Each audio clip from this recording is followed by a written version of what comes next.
I am so excited because, in fact, I think I was a little bit nervous tonight. That's why I actually went to toilets for twice tonight because I was a bit nervous. Oh, a bit of pressure on tonight. Yeah.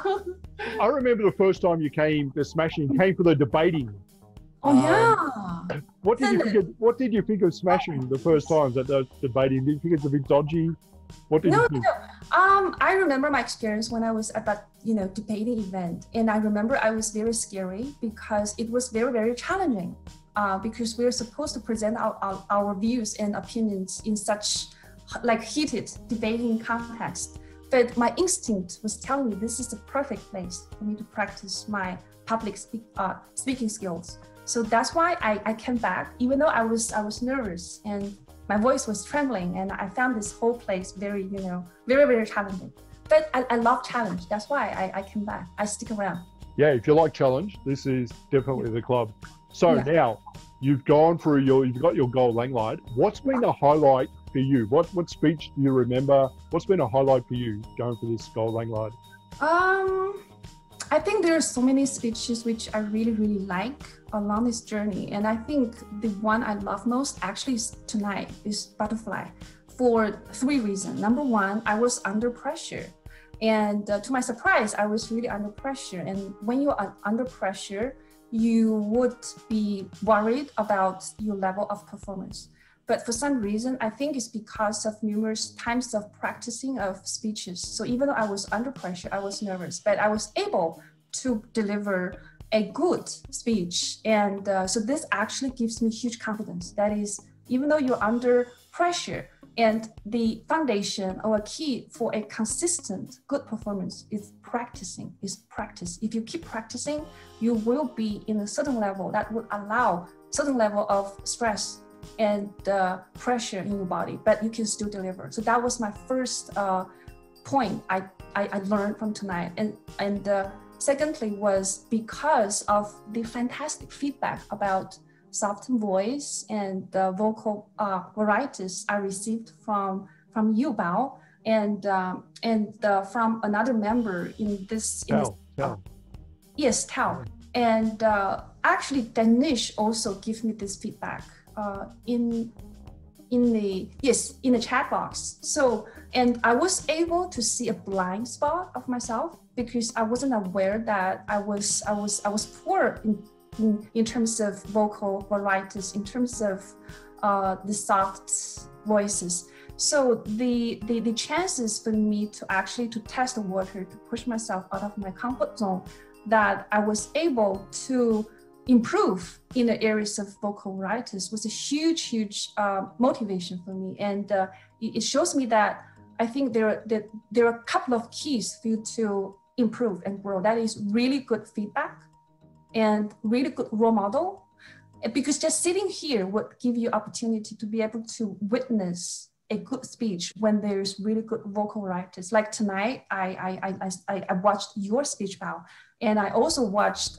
Nelson's speech when there was vocal varieties, and of course also Tao's. So that types of, I think, I would say demonstration actually is the best way for us to learn what exactly do you mean when vocal varieties. So I think the second highlight was the vocal varieties.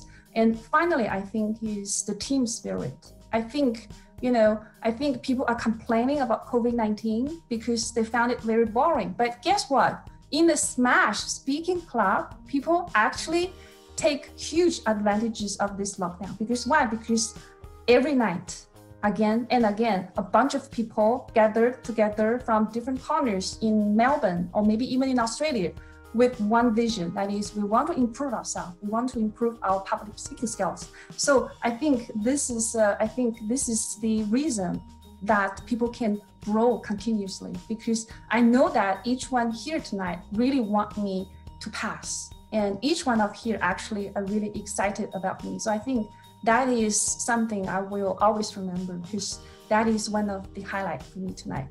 Yeah, absolutely. And you didn't have a real weakness when you came here, Sabrina. SmashSpeak just finds with the style fusing emotive contrast. There's always little points that people can add, little tools that people can add to their speaking skills.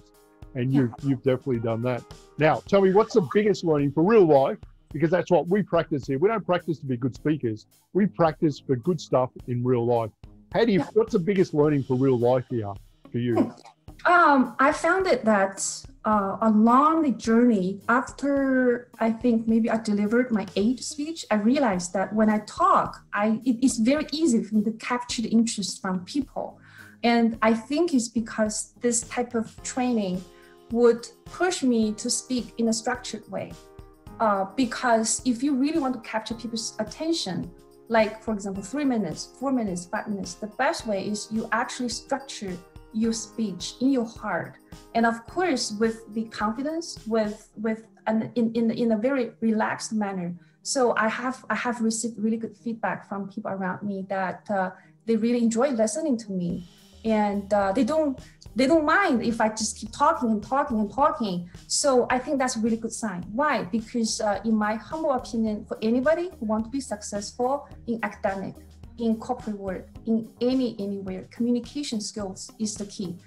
In fact, one of the reasons why I want to improve my public speaking skills is because when I observe the best speaker in my company, when they speak, they can easily capture the interest of the audience.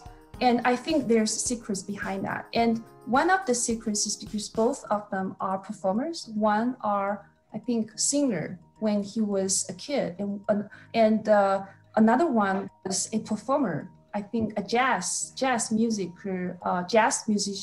So I think which actually I think taught me that if you want to be successful in your career, you need to be able to capture the interest from people when you communicate. So I think, and also I think secondly, I think communication or expressing ourselves is the fundamental, because each one is like flowers, like trees, like plant. It is our responsibility to be heard by people around us. So I think continuously enhancing and improving public speaking skills actually is the secret to have a happy life. Because just imagine in almost every context, in career, in academic, or even at the Christmas in your home and you have a gathering, guess who would capture all the interest from people? Guess who would become the person that people just think we can't live without the person?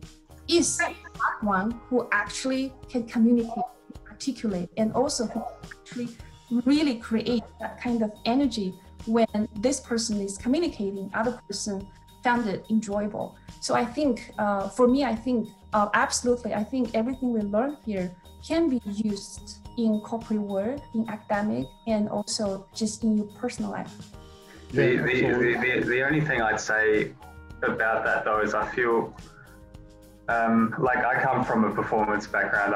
I studied opera at uni, and I know what you mean about being just good at being in front of people, but you can get too good at talking at people, and then it just becomes like more of a monologue rather than learning how to talk with people. Yeah, I've found that with public speaking as well. The more that I do that, the more I also have to pay attention to this two-way street conversation style that I don't get from talking at with public speakers and stuff like that. This is why we teach commercial speaking at Smashing, because it's about engaging the audience. It's not about yourself, your eye contact, this and that. It's always about engaging the audience, connecting with the audience. And that makes sure that you don't end up standing up there just lecturing, appearing good and be technically good. It's about engaging with the audience. Yeah. And I think another point which would enhance my observation about the two speakers in my company is because both of them are from sales background, and also myself. So the secret for you to be able to sell product to others is that you have to really be able to speak from the perspective of the other person. I think this would actually answer your question in terms of how can a performer be able to communicate with people and avoiding this one-way communication. That is, you have to add, I think, some essence from other modalities or discipline. Because as a salesperson, if you want to sell something to other people, you really have to be able to understand what is the need and the demand of the other person, then you have to really be able to speak to from the other person's perspective. So I think maybe that's why, maybe the secrets why the two speakers in my company, they're really outstanding speakers, because when they talk, it is actually well prepared in their mind. So they would be able to actually lower their level or adjust their level, and then they talk from the audience perspective based on their qualification, their experience, and their industry. So I think absolutely, I agree with you, Nelson. I think it's really important that we avoid the performing weakness, that is neglect the angles or perspective of the other party. So yeah. I think where Sabrina comes from, being a salesman, she has to adjust. Those top salesmen have to adjust because there's money on the line. So they find out what earns them the money and they adjust. Yeah. Whereas if you're a lecturer, or sometimes if you're an instructor, there's no money on the line. So you don't really learn because there's nothing on the line. That's how I learned. That's how I learned when there was money on the line. Sure. It's about the audience, not about. Yeah. Exactly. Okay, Sabrina. Now, Sabrina, we have loved your speeches. The members have been inspired, absolutely no doubt. So I really appreciate you being a member. Now the members want to know, what are you doing next? We got Metaphor, Provo, press conference, political, which Nelson came up with. Where are you heading next? I think I would be maybe embark on the journey of Metaphor. Metaphor, okay. I look forward to your Metaphor speech. Yeah, it's a good one. Okay. I'm sure all the members do too. So we look forward to that. Congratulations on your goal, Sabrina. Well done. Thank you. Thank you so much. Thank you so much for your help.